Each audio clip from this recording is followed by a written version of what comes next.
A wedding is a very important event in life. It marks the beginning of a new journey for a newlywed couple. Today, my husband and I attended my sister-in-law's wedding. Honestly, I wasn't too keen on going, but I ended up attending anyway. As the reception went on and dishes were served, I noticed I was given a kids' meal while everyone else enjoyed fancy French cuisine. Confused, I asked the staff about the mix-up. That's when my mother-in-law approached me with a sly smile and asked if I was enjoying the wedding, looking down on me. Before I could respond, my husband, whose name is Luna and runs an original apparel company, spoke up. Luna, 32 years old, and I got married 3 years ago after meeting at a department store. Most of my company's products are sold in apparel shops, and my husband used to work as a security guard in one of those stores. He stood out to me because he was younger than the other guards. We got married after 2 years of dating. Despite being busy with work, our life together is joyful, and we rarely argue. However, there's a challenge. His older sister, Amelia, who is 35, is quite troublesome. The issue started on a day when Luna and I both had a day off. We decided to go shopping, a rare occurrence due to my busy schedule as a business owner. I usually miss my husband in the mornings because my work keeps me occupied until late. Life with Luna is generally good, but dealing with his difficult sister is a recurring problem. But when we were finally set for our date, our doorbell suddenly rang at 7:00 a.m. My husband grumbled as he went to answer the door. "Hurry up and open up," someone was yelling. "Sis," he exclaimed, and I followed him to the door. When we opened it, there stood my sister-in-law, Amelia, with a suitcase. "Amelia, what brings you in at this hour?" We were completely baffled. With a nonchalant expression, she said, "Let me stay here for a while." "Okay." "Excuse me, what do you mean, sis?" Naturally, we were perplexed. She just showed up out of the blue, asking to stay as if it was the most natural thing. So we asked, "Why? What's going on? You didn't even tell us you were coming." "Well, I'm getting married soon, and the venue is close to your home. It's a hassle to come all the way here for venue inspections and dress fittings." "Then I remembered you both lived around here," she said, and started to barge in. I immediately objected. "Wait. We finally have a day off together, and we were about to go out." Hearing this, Amelia's face suddenly brightened, and she said, "Oh yeah, we're going shopping." My husband and I exchanged a look. Don't tell me you're planning to come with us," I asked hesitantly. "Why not? Is there a problem?" she retorted defiantly. At her audacity, my husband and I were dumbfounded. Then she added, "I want to go look at baby stuff. I want to make sure I'm ready for the baby." She seemed all set to tag along, taking the lead while we stood frozen at the entrance. "Come on, let's get ready. We'll leave by 9:00 a.m. My husband's face darkened at her self-centered attitude. I rarely see him look so gloomy, but it seems he's never gotten along with his sister. He mentioned they used to fight a lot as kids. Is there any way you can leave? Carter and I just want to enjoy our day off together." Amelia glared at me and snapped, "What? You want to exclude me? Wait, you're from a single mother family, right?" "Yes, I am. Still what?" I replied. Her words were ironic, as she was looking down on me while saying that. She just claimed that single mother families produce judgmental people. And was she not doing exactly that? Unlike me, she had both parents. Her whole perspective was a baseless stereotype, and it infuriated me. That's prejudice. I'm not like that. And look, even Carter is uncomfortable. I looked at my husband, and he was glaring at his sister. "What's up, Carter? You got something to say to your own sister?" She taunted him. "Of course I do. Please, just go home." My husband's tone was firm. "Fine, but don't come crying to me later, especially you, Luna." She singled me out. I wondered why she targeted me. "Thanks for the warning," I replied nonchalantly. With that, she left without another word. After successfully getting rid of her, we had breakfast and went to the nearby mall. But the unlucky start to our day seemed to continue. After shopping, We decided to rest on a bench, and unexpectedly, we ran into Amelia again. Look who it is, the same two.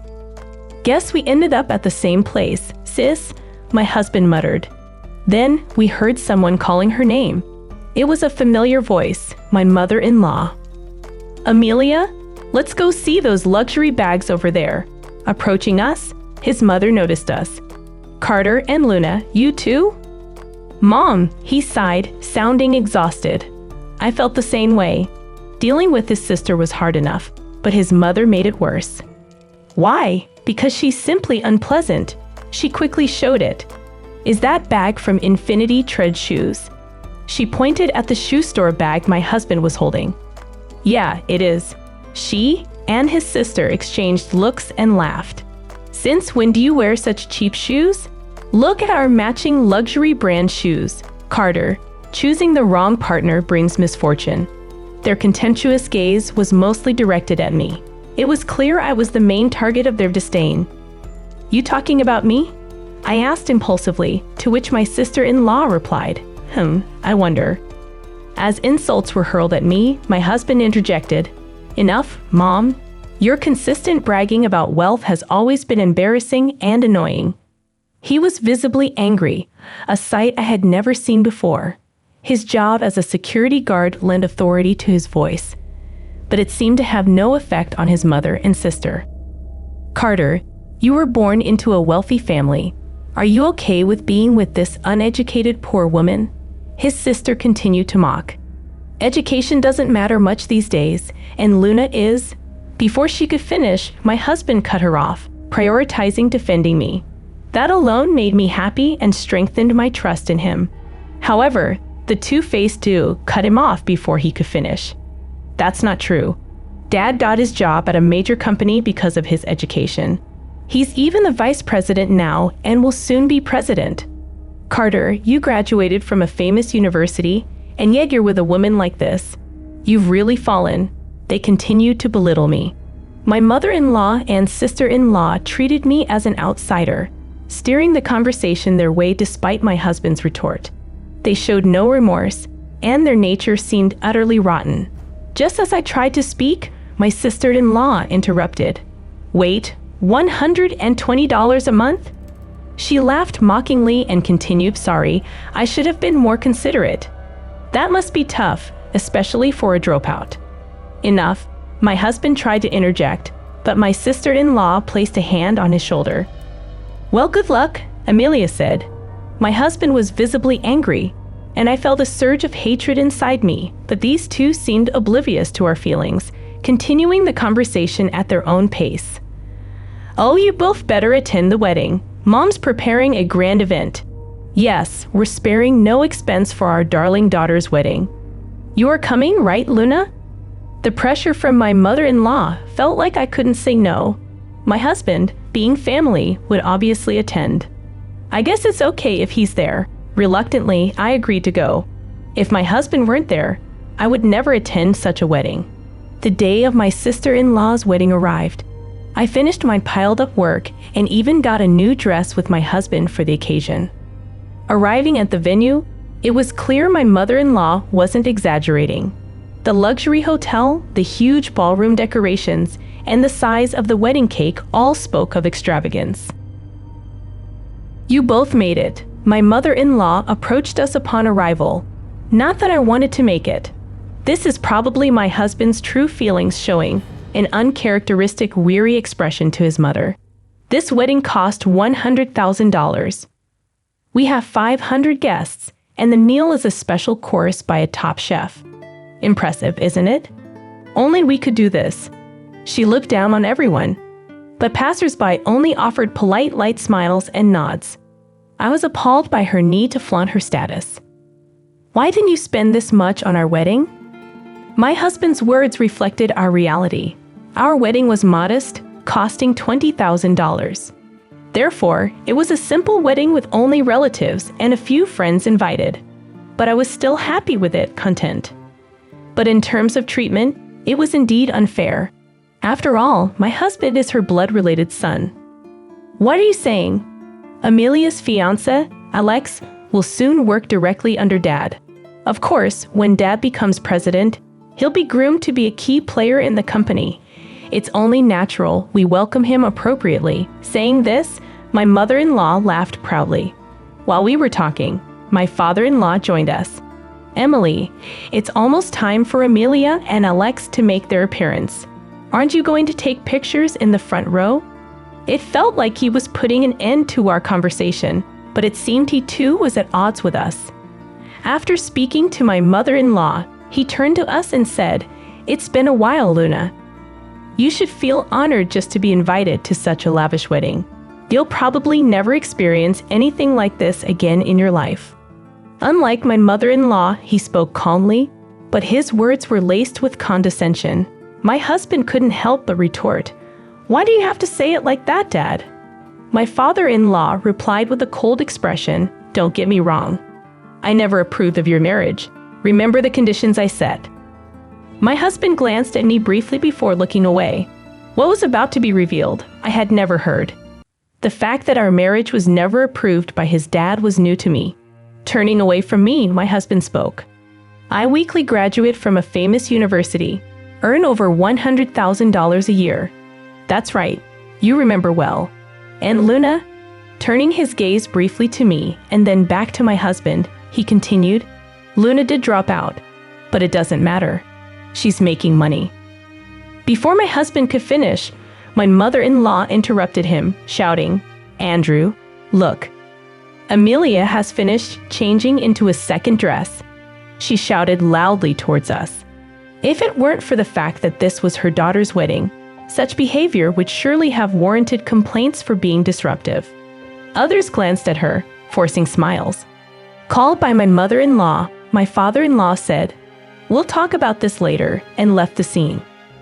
My husband murmured, "Luna is much more amazing than you think, Dad," as he watched his father leave. I felt comforted knowing he thought so. No matter what, he was on my side. That truth alone lifted my spirits more than anything. When the bride and groom appeared, the hall erupted in applause. The feast began with my sister-in-law's announcement. "We have a special course prepared by a top chef today. Please enjoy it."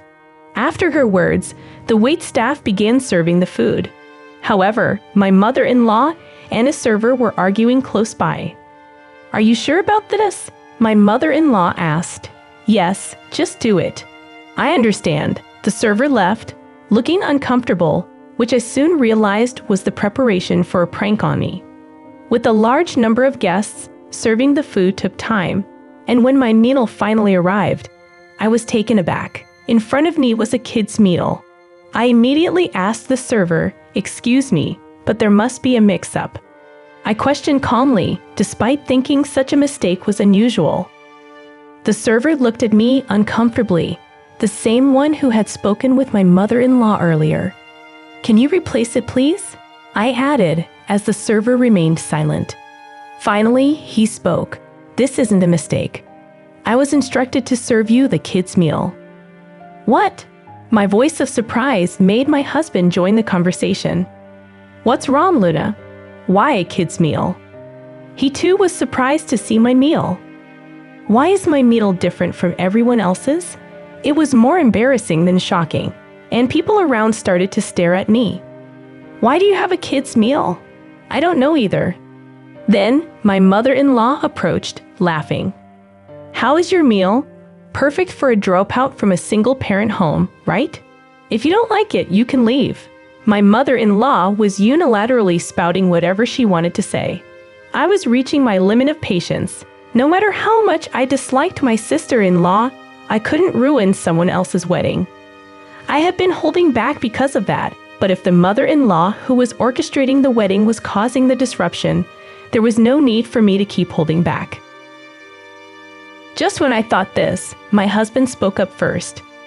"Seriously, what are you doing? Aren't you embarrassed by this childish behavior?" His tone was calm but filled with anger. His eyes weren't smiling. I had never seen such a cold expression from him, as if he was looking down on an inferior creature. "What childish behavior are you talking about?" My mother-in-law feigned ignorance, but my husband didn't let her get away with it. "Everything. Why serve a kid's menu to an adult? It's obvious Luna wouldn't order such a thing. My mother-in-law retorted, her face turning red. Marrying a poor woman, and you dare to talk back to us? You've become a mere commoner since you married her, away from our lofty path. What a terrible way to speak. I interrupted their conversation and spoke coldly to my mother-in-law. True, I did drop out. That's because my parents passed away before I could finish middle school. But now, I'm the president of a company, president. I bet it's nothing significant. My mother-in-law's momentum was unrelenting. Seeing this, I sighed. I didn't want to do this because it's so childish, I muttered meaningfully, prompting a curious look from my mother-in-law. What exactly do you do? She spoke arrogantly, thinking she was in a superior position. It was disgusting to see such an attitude. Andrew's company is Solar Burst Innovations, right? My husband confirmed, yes, that's right, and he'll be the next president. Is that so? By the way, the current president, Morgan, is a major client of my company. The socks distributed in his company every month are commissioned directly to my company by Morgan himself, I revealed. What? My mother-in-law was momentarily lost for words. The socks I mentioned, developed by my company, were exceptional for their comfort even after long hours of wear. Originally, the technology was used for t-shirts but was expanded to all clothing types. Everything Morgan wore was from our company. I was the one who suggested him to try our socks for his entire company. Since then, our relationship with him has been close, professionally. As mentioned, everything he wore was made by our company. That means even if you boast about your husband becoming the next president, if I report to Morgan about you, that might just remain a dream. As I said this, my mother-in-law's face turned pale, as if her fever had broken. You know him, the president of my husband's company. Did you know Morgan didn't go to high school either? What? He's one of those uneducated people you despise. Shall I convey your words about the importance of education to him, exactly as you said them to me? My mother-in-law pleaded. Please, no, don't do that. Her demeanor completely weakened. People like her crumble easily when they realize their power is threatened. As my father-in-law rushed over, I repeated the same to him. Andrew, I'll advise Morgan not to make you the president. Please don't do that. If that happens, doesn't your pride not allow it? My onslaught was relentless. I was surprisingly calm while confronting both of them. As I stood up to my in-laws, the surrounding crowd became noisy. Of course they did. Trouble had started just as the meal began, and only our table's progress had stopped. Sensing the commotion, my sister-in-law approached our table. Unaware of the situation, I bluntly told her, Amelia, by the way, I make over $120,000 a year. My business is stable. Thanks to that, I didn't tell you the other day because you interrupted our conversation. Upon hearing this, my sister-in-law's face contorted, and she stood frozen, gripping the hem of her dress. After I fought back, the entire in-law family looked as if their souls had been sucked out in an instant. So everything we've been doing to you is... My mother-in-law trailed off. Yes, just harassment towards me and self-destructive acts that undermine Andrew's position, I declared. My mother-in-law suddenly changed her attitude and knelt on the floor, clasping her hands together. I'm sorry, please. I beg you, forgive me. Seeing her, I wondered if she had any pride left at all. Her readiness to get on the floor so easily seemed almost refreshing, but it still wasn't a reason for me to forgive them. No, I won't. You've judged and insulted people based on their appearances. You should face the consequences. Please, we've almost used up our savings for this wedding. If I don't become president and get a higher salary, we'll struggle financially, my father-in-law got on the floor following my mother-in-law's example. My sister-in-law watched with a powerless expression and then asked weakly, Dad, you're out of money. Yes, I used all I had for this wedding as a gift to you two. What about our honeymoon funds? Alex's promotion. Her voice trembled, but she was only lamenting her worsened position. disliking being brought down from her pedestal. It was all about her own convenience. She wasn't trying to solve anything by herself, always depending on others. Wait, you boasted about being wealthy and were planning to go on your honeymoon using your parents' money. How shameful, I retorted. What'd you say? My sister-in-law retorted, but she had nothing more to say. To all three of them, I declared, real wealthy people and celebrities don't brag about themselves. In other words, you're all just fakes. Note your place. Oh, mine harsh words completely disheartened them, and my husband murmured his admiration. After that, of course, the wedding was no longer feasible, and we suddenly had free time. We left the pitiful wedding venue of my sister-in-law. Later, I explained everything to Morgan. Got it. So, it wouldn't be fun for you if Andrew became president, right? To be frank, yes. Don't worry. I won't forgive Andrew for insulting you. Nor will I make him president. Maybe I should transfer him to an overseas branch. Morgan laughed as he said this. A week later, my father-in-law rushed to us. Please convince Morgan to cancel the overseas transfer. His face was filled with desperation. Apparently, Morgan was seriously working to transfer my father-in-law to another branch. When I heard it was Brazil, a half-day flight away, I almost burst into laughter. In the end, Morgan didn't cancel the request, and my father-in-law, unable to go to Brazil, seemed to have resigned from the company. Additionally, there was a big commotion involving my sister-in-law's fiancé due to recent events. First, the wedding turned into a complete mess. Then, the promised position at my father-in-law's company fell through when he resigned. My sister-in-law's fiancé, originally working in Italy, moved to America for the wedding only to be caught up in this absurd drama. In the end, my sister-in-law's marriage was called off, and she was in great shock, but she ended up in the hospital. My mother-in-law, affected by the downfall of my father-in-law and the mental breakdown of my sister-in-law, lost all her hair and now looks like an old woman. As my husband said, the lives of these three people who freely insulted others lost their shine in an instant, like a diamond that turns out to be just a lump of carbon. The wealthy life of my in-laws was nothing but a facade of pretense. Like life can hinge on a single event, influencing the future, this applies equally to both good and bad events. This was indeed such an occasion. As for me, I'm using my savings to prepare for building my dream home with my husband. While my in-laws' lives were becoming more difficult, my business was generating more and more profits. Moreover, perhaps due to things settling down, I become pregnant. With financial stability and a growing family, we must seem like celebrities to my current in-laws. Still, I made a promise to myself to live happily with my husband and our future child, never becoming arrogant, no matter what. I hope you guys enjoy our video. To watch more interesting stories, subscribe to our channel. Thank you.